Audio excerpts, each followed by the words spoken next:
back sa ating channel na It's a Truck. So dapat bukas mo na ito gagawing video, kaya lang wala pala tayo naka-schedule na upload bukas. Kaya naisip ko bakit natin hindi gawin na lang ngayon. Ayan, kita pa rin naman, di ba? So ang gamit ko ngayon ay headlamp lang. Ayan. At itong camera wala itong flash pagka nakalagay sa gimbal or pagka may stabilizer siya. So ngayon nga ang ating topic ay yung requested ng isa nating co-hobbyist, no?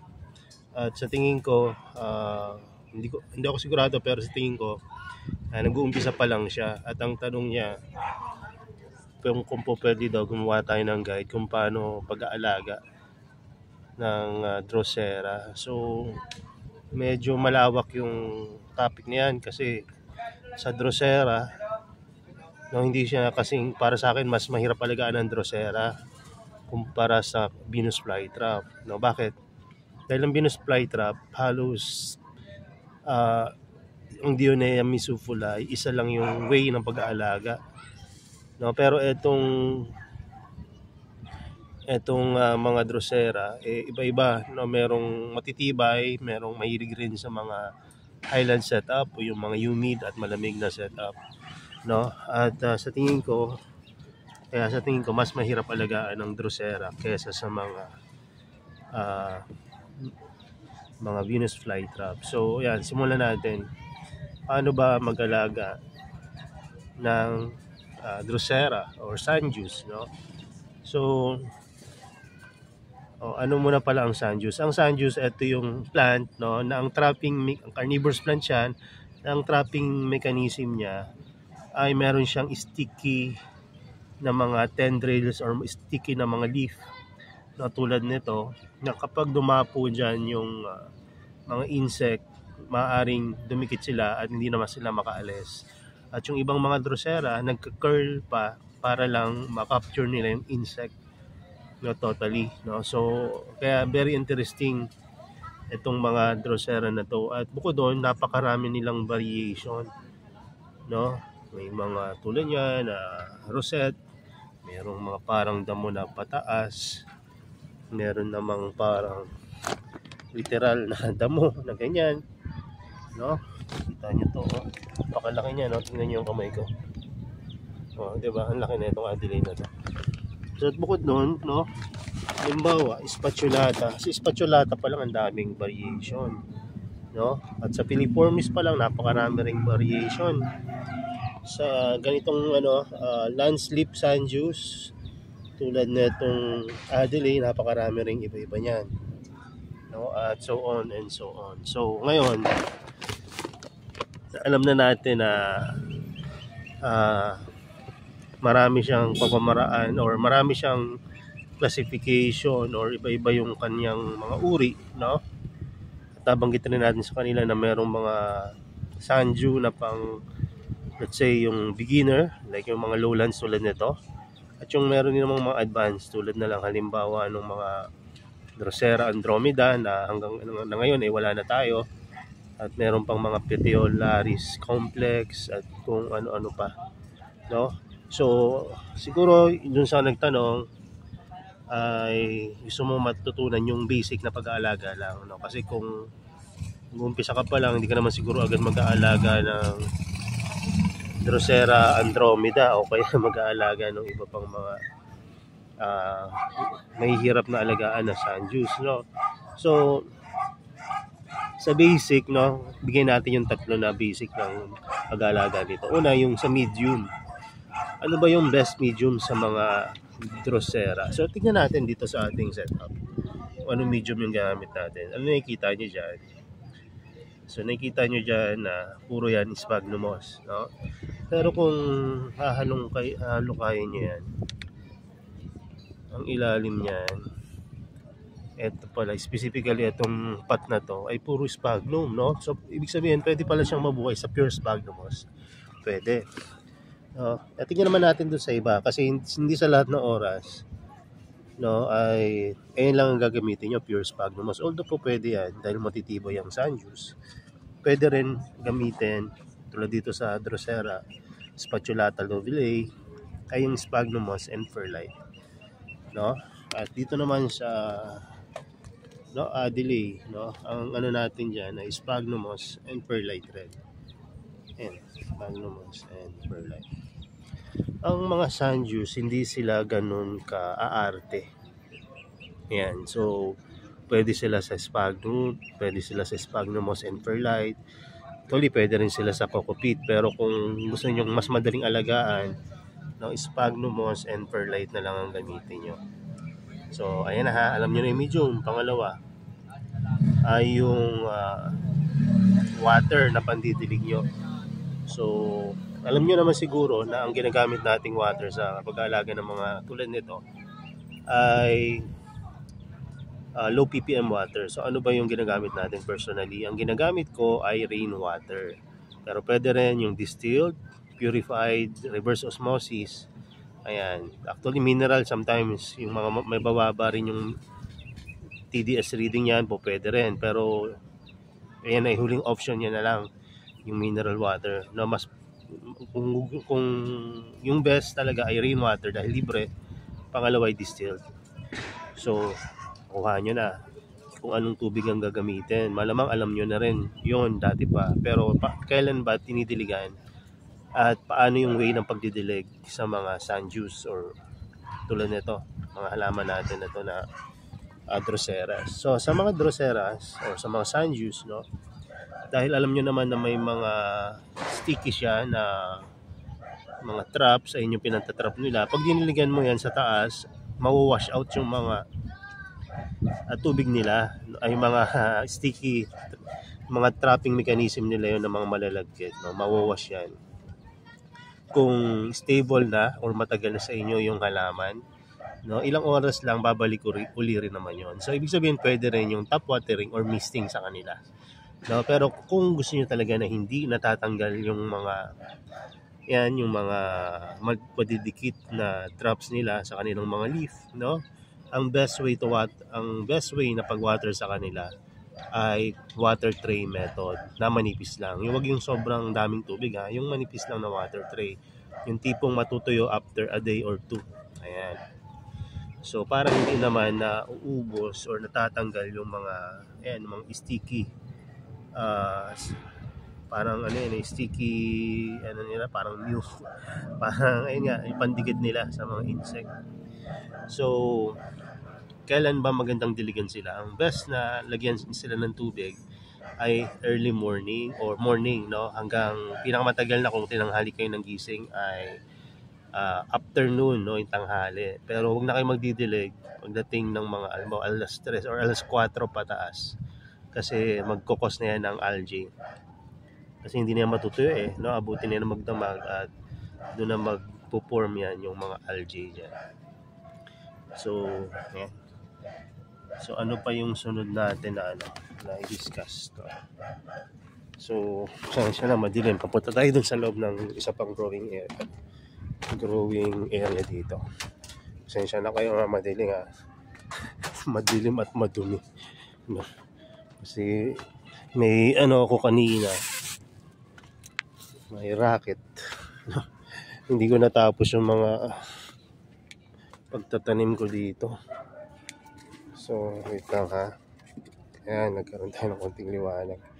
So, saan ba yung mga Sanjus natin na iba dito? So, dito naman tayo. Ayan.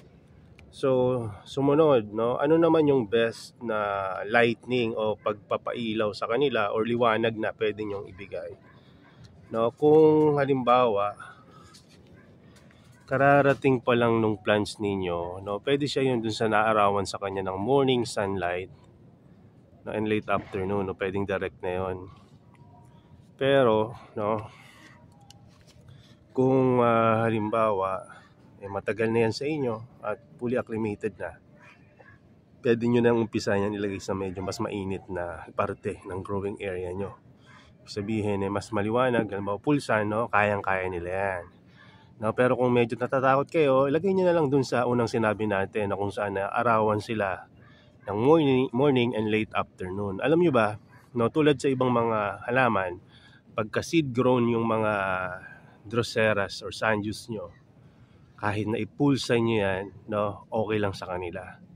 No, ang magiging pagkakaiba lang yan ay yung kulay. Pagkapulsa, napakakulay nila, napakapula, no, at no, hindi nawawala ng tawag dito, dew, no, kasi napakatibay ng mga seed grown ng mga San-Jus. No, lalo na kung sila'y lumaki doon sa lugar na may pulsan. No, kasi meron akong mga Drosera, ito pakita ko sa inyo. Meron ditong Drosera, ano ba to? Angelica. Ayan, ito. May Drosera Angelica dito. Ito yung Drosera Angelica pagka medyo malilim, hindi ganun kaliwanag. Mag-green yung ano niya, mga leaf niya. Ganito rin yung itsura ng spatulata pagka nasa lilim, no? O tingnan naman natin ngayon yung mga Drosera na nasa pulsan. Ang laki ng difference, no? Pero hindi ko masasabi na the best yung mga nasa pulsan. O bago tayo magpulsan, ito naman yung partial sunlight. Outdoor siya pero nasa medyo mas maliwanag kaysa doon ang sa nauna. So mas mapula sila, 'di ba? No, ito yung spatulata, ito yung Angelica. 'Di ba? Ang gaganda. Pinapang-previous natin 'yan pagka may mga bumibiling mga Venus flytrap. So dito na, punta na tayo dun sa mga nakapulsan na mga mga San-Jus. No? Aba, wala na yata yung pulsan ko dito na San-Jus, pinaba ko na. Anyway, nandito pala yung iba. Ito yung pulsan sa taas na nakaraan. So tignan nyo kung anong itsura ng pulsan. 'Di ba? O, partida ay nailagay pa yan sa lilim ng isang linggo na. Pero ganyan pa rin kapula. So, imagine kung nasa pulsan pa rin yan hanggang ngayon. Kung gaano kapula yan pag nasa pulsan. At ang titibay niyan kasi seed grown yan eh. 'Di ba? So, tingnan niyo to. Uli yung Adelaide. Kung gaano ka lang. Isang tray yan, isang Adelaide lang. Samantalang ito Santa Makmak na Adelaide, oh. Isang tray. Pero ito isang Adelaide sa isang tray. Di ba? Ang laki. Ayan. No? So, na-discuss na natin yung about sa watering, medium, and yung sa liwanag, no? Yung pagbibigay ng sunlight sa kanila or artificial light kung indoor kayo. No? Ngayon naman, sabi naman ni Sir po yata yun, yung ating isa sa mga subscriber na nag-request nito, paano naman daw yung propagation, no? Ayun yung isa sa mga pinakamaganda naman sa mga San-Jus and Droseras, no? Napakadali nilang i-propagate, no? Kahit anong klase ng Drosera or San-Jus, no, kadalasan or let's say 90% ng mga San-Jus can be propagated through leaf cuttings. No? Paano ba yung leaf cuttings na yan? No, so, kuha ka lang ng leaf dito. Ay, hihila ko yung buong plant. Wait lang ayan. Ayan. Mas maganda kung may gunting kayo, pero dahil impromptu yung ating paggawa ng video, mga pinitas ko na lang, ayun, galing dito. So, ito yung ating leaf na natanggal.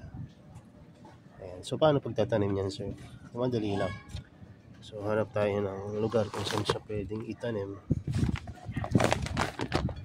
So, ito na lang dahil nabawasan itong mga dito, Adelaide. So, ang gagawin nyo lang dyan, ilatag nyo. Mas maganda yung tamang orientation. Ibig sabihin, kung nakuha nyo ng pagganito yung leaf niya, ganyan din yung pagtatanim sa kanya. Kailangan nakalubog etong part na kung saan ito yung galing sa pagkaputol, no? Ngayon yung ilulubog niya ng kaunti. Tapos etong remaining kailangan lang nakalatag siya dun sa medium or nakalapat, no? Magge-germinate yan, pero mas maganda yan kung malatag mo sa pure sphagnum moss. Ayun yung dahilan kaya itong mga pinaparami kong mga San-Jus nasa pure sphagnum moss. Ayan. At napakatibay nila. Tingnan nyo, kahit may algae yan, nabubuhay yung mga San-Jus natin. No, ito, Santa Makmak algae na ito dati. Pero ngayon, ano nangyari sa algae? Napalitan na ng mga wild moss. So, matitibay talaga siguro 2 taon na tong mga adelay ko dito. Harvest, propagate, benta, propagate, ganun lang yung ginagawa namin. So yung medium hindi napapalitan. Tingnan nyo, tinutubukan na nga naman kung ano-anong mga kuhol ba naman tawag dyan, snail. Yan, may mga snail na lalaki pa. So napakadaling i-propagate ng mga sundews, Pakita ko sa inyo. Minsan may mga sundews na, halimbawa first time mong alagaan, hindi mo pa alam kung paano i-propagate. Let's say for example, yung Capensis natin, Capensis narrow, Petiolaris complex, and Drosera, ano bang pangalan nito? Drosera nidiformis. So hindi pa natin alam yan dati paano iparamihin. Nag-aalangan na kung paramihin sila through leaf cuttings, pero sabi ko wala namang mangyari or mawawala sa akin din kung i-leaf cuttings ko sila at try kong i-propagate through leaf, So ang ginawa ko, nagputol ako ng mga leaf. Sandali lang, ilalabas ko yung sample natin dito na Petiolaris complex and Capensis narrow. So ayan. So ang ginawa ko dito, nagtanggal ako ng mga leaf, inilubog ko sa medium, makikita nyo pa yung bakas dito ng mga yung mga leaf na natuyo, nakalatag lang yan sa ilalim, tapos may naka-expose na mga konting part nila, syempre para maka-receive ng konting liwanag, at lumipas ang ilang mga linggo, sabi ko walang nag-germinate kahit isa. 3 linggo na lumipas, walang nangyari. Sabi ko, failed. Hindi pala ganun ang pagpaparami sa kanila. Tapos pinabayaan ko lang after 4 to 5 weeks, after a month and a half, biglang may umusbong na isa. Sabi ko, sa dami-dami nung tinanggal ko na leaf, may nag-propagate or nag-germinate na isa sa isang leaf. Sabi ko, tuturing ko kaya na success yon. So sabi ko, ang baba naman nung chance na mai-propagate sila through leaf cuttings, So ang ginawa ko, hinayaan ko lang, hinintay ko na dumami uli yung dahon nila. Sabi ko, itatry ko uli, pero sa water propagation yung gagawin ko, kasi sa internet, sa ibang mga YouTube channel, nakikita ko naman successful sila sa water propagation. Kaya hinintay ko munang dumami uli yung kanilang mga dahon. So nung dumami na, hindi na natuloy yung propagation ko kasi doon pa lang nagsitubuan yung ibang mga propagation ko. So hindi pala failed yung propagation ko.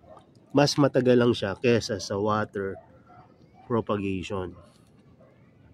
Mas matagal, hindi ko alam kung mas konti yung nag-germinate, pero marami na rin to para sa akin dahil first time ko tong i-propagate through leaf cuttings. Ayan, ang dami na rin.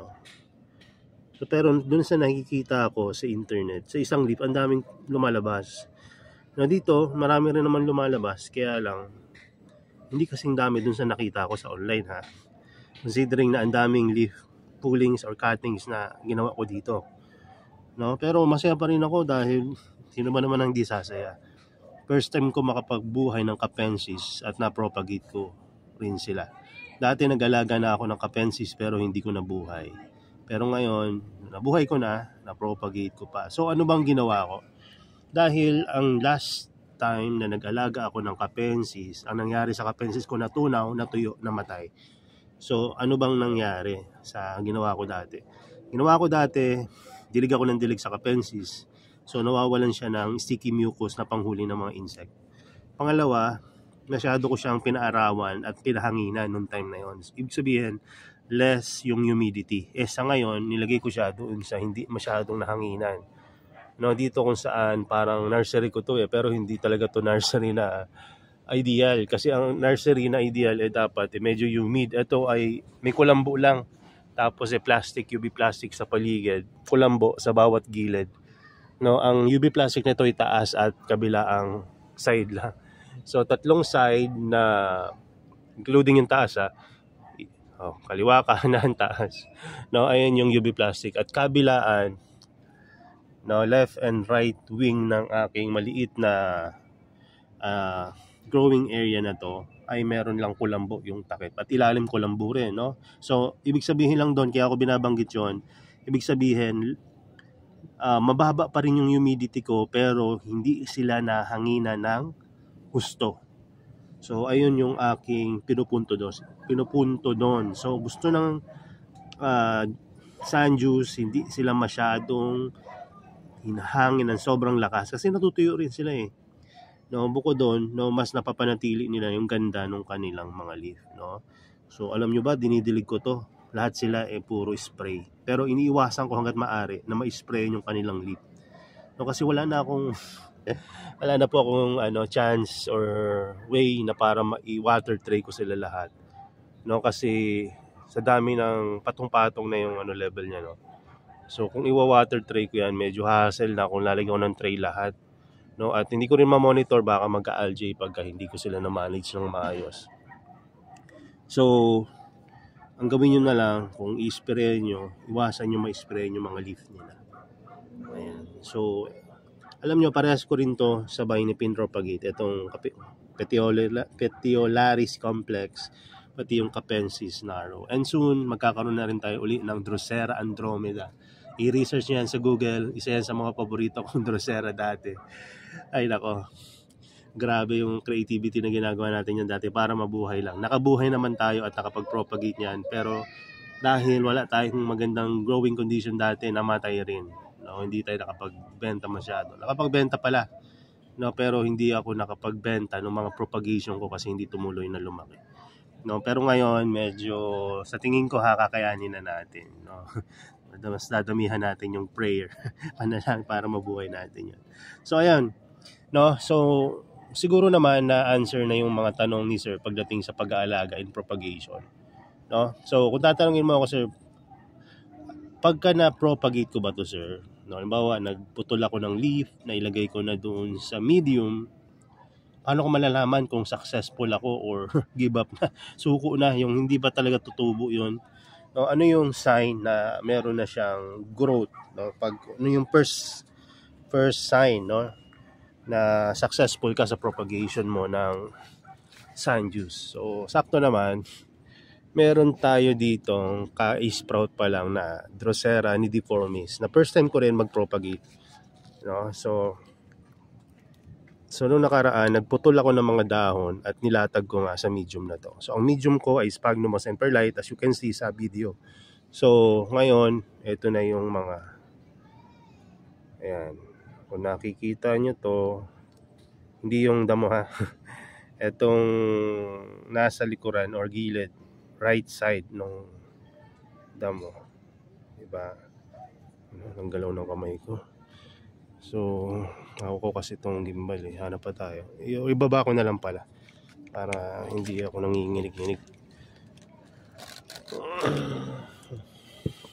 Sorry ha sa likot ng camera, talagang uwi ko lang at naisipan ko gumawa ng video kasi wala tayong upload bukas. So ang gagawin ko, tatanggalin ko muna yung damo para makita nyo ng mas maayos, no, para mas makita nyo na mas maayos. Wait lang, ano ba sorry mga katraps, sasagditan ha, pasensya na kayo, wala tayong pailo na malakas dito, di tulad sa mga ibang growing area, no. So tatanggalin natin yung damo nakatabi nung pinropagate natin. Nasaan na ba yun? Yan. So ayun yung damo, no, natatanggalin natin. Uy, no. Ang nahila ko yung germinate na nidiformis. Ayan, so ito na, kita ko na sa inyo.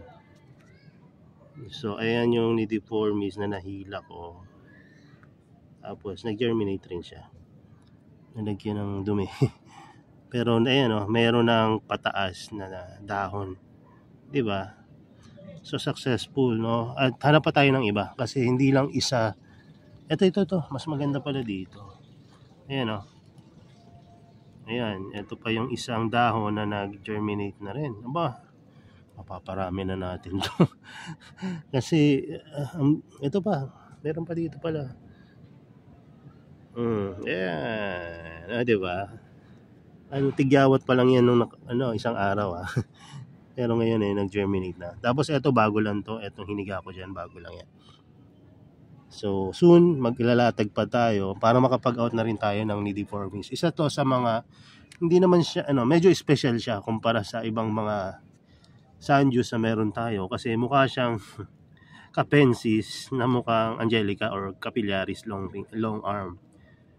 'Di ba? Nidiformis ang pangalan niya. Nidiformis. Ayan. Ayan, taas natin. Ayan, nidiformis. So, 'di ba? No? Ilan ba to? 5 pirasong mother plant. Actually, parang 3 lang yan or 4. Pero eto lumaki na rin yung isang seedling na kasama.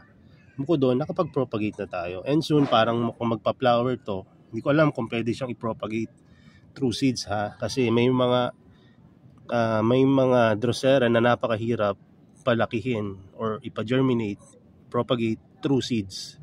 Isa na rin dyan yung Drosera ni Drosera Adelaide, no? Hirap ako dyan magpatubo ng plants, no? Plantlets, no? Through seeds, no? Etong Drosera Adelaide, no? At ngayon hirap rin ako sa kanila, magpabulaklak. Dati nung nasa baba pa yung ating growing area, yun, lagi sila nagbubulaklak. No? Pero ngayon hindi na hindi bihira, hindi na sila nagbubulaklak yung Drosera Adelaide ko. Anyway, no, mas mapapahaba na tong video natin tungkol sa Drosera. Gusto ko lang humingi sa inyo ng pasensya dahil bukod sa madumi, no, ang gulo ng camera natin ngayon at madilim yung kuha natin, no. So, pero siguro naman nakuha niyo yung mga gusto kong ituro sa inyo tungkol sa pag-aalaga ng Drosera. So, reviewin lang natin para dun sa mga nalibang masyado sa pagtitingin ng mga ewan ko kung nakita nyo na maayos, no, dahil madilim. Pero ito yung natin, summary. Medium, no, basic care. No, medium, ang best para sa kanila ay pure sphagnumos and perlite. Pero sa akin mas gusto ko yung pure sphagnumos kung ako tatanungin personally. No, bakit? Dahil hindi madaling uminit, pwede mong i-propagate, ilatag kahit saan yung inyong propagation. Pero pagka may perlite, pag inalatag nyo sa perlite yan, medyo alanganin dahil alam nyo na, dry ang perlite, sphagnumos moist. So nasa pagbabalansin na lang yan na hindi masyado dapat matubig or basa yung medium ng sphagnumos nyo. At huwag nyo rin hayaan na ma-bone dry o matuyo ng gusto. Dahil pa natuyo ng gusto, goodbye, patay ang Drosera nyo. So kailangan moist lang pero hindi sobrang wet. No, pangalawa, no, ano na yung pangalawa bukod sa medium? Ang sumunod sa medium ay watering. Kailan magdidilig? Morning, early morning hanggang tanghali lang, isang beses sa isang araw or as needed lang. No, kung basa pa yan kinabukasan, next day nyo na diligan. So, yun. Pag sa pagdidilig, ang water na gagamitin nyo, rainwater or distilled water. At pwede rin yung iba, reverse osmosis, purified, no, yan, pwede yan. Sumunod, no, watering, maganda niyan ay water tray. Kung mag-spray kayo sa ibabaw, iwasan nyo ma-sprayan yung halaman or leaf nila. Medium lang ang sprayan nyo or didiligan nyo. Pwede rin pala dilig, no, manual na pagdidilig, usual pagdidilig. Sumunod sa sa watering, liwanag, gaano ka liwanag. No, kung acquire niyo yung plants ng adult plant na, no, partial sunlight lang muna hanggat na dumami yan yung leaf niyan. Pagka kayang-kaya na, pwede nyo nang ipulsan. Pero hanggat maaari, partial lang para mabuhay nyo. Yung mga susunod na generation na lang ang ipulsan nyo. Pumunit kayo ng dahon, itanim nyo, ilagay nyo sa pulsan, ilatag nyo ng maayos, no. Gagawa ako ng panibagong video sa mga propagation ng mga bawat Drosera na to, pero may mga nauna ng mga video dyan, panoodin nyo na lang kung paano tayo nagpo-propagate ng mga Drosera. Sumunod sa pagpapaaraw, tapos na natin medium, water, and sunlight. Propagation. So sa propagation, no, maganda nga na ilagay nyo sila sa pure sphagnum moss. Lagay nyo sa medyo, no, lagay nyo sa medyo maliwanag na lugar para matitibay yung propagation nyo at makukulay. No, pero kung gusto niyo mabilis lumaki, lagay niyo uli sa partial sunlight o sa medyo shaded para lumaki agad yung mga dahon, dahil mas mabilis lumaki ang dahon kapag less yung liwanag, no? Pero pagka more liwanag, mas maliit pero mas makulay naman. O, di ba? So ayan. Pwede rin kayong gumawa ng experiment, no? Palakihin niyo muna tsaka niyo ilagay sa sobrang liwanag para doon naman sila kumulay, di ba? May mga iba't ibang pamamaraan rin 'yan. So Drosera, isa sa mga pinakamadaling alagaan na carnivorous plant. Kaya nga yung iba halos hindi na nag-aalaga ng Drosera dahil alam nila na napakadaling paramihin ito. Pero ako, gusto ko talaga maalagaan halos lahat ng mga Drosera or carnivorous plant. Kaya kahit itong Drosera, inaaral kong alagaan. Actually, isa sa mga pinaka-challenging rin na alagaan itong Drosera kumpara sa mga Venus flytrap na para sa akin mas easy alagaan sila. No, kasi ang mga Drosera, no, tulad halimbawa na itong mga Capensis na to, alam niyo ba kung bakit na lang ganun katigas yung pagkakasabi ko? Kasi nga hirap na hirap akong alagaan sila dati, pero ngayon, once na maparami mo na yan, mas marami ka na pag-e-eksperimentuhan. So makukuha na natin yung mga sikreto kung paano sila paramihin. So yun lang muna, at sana may na-share akong knowledge about sa pag-aalaga ng carnivorous plant ngayon. At sana ay nasa maayos kayong kalagayan, no? Minom kayo ng maraming tubig, matulog ng maaga, no? At kung kumain kayo ng matamis, no, ay palakasin niyo immune system niyo, kasi pag kayong matamis, no, sisipunin kayo kinabukasan o baka magkasakit kayo. Wag naman sana. So yun lang muna. God bless and bye-bye.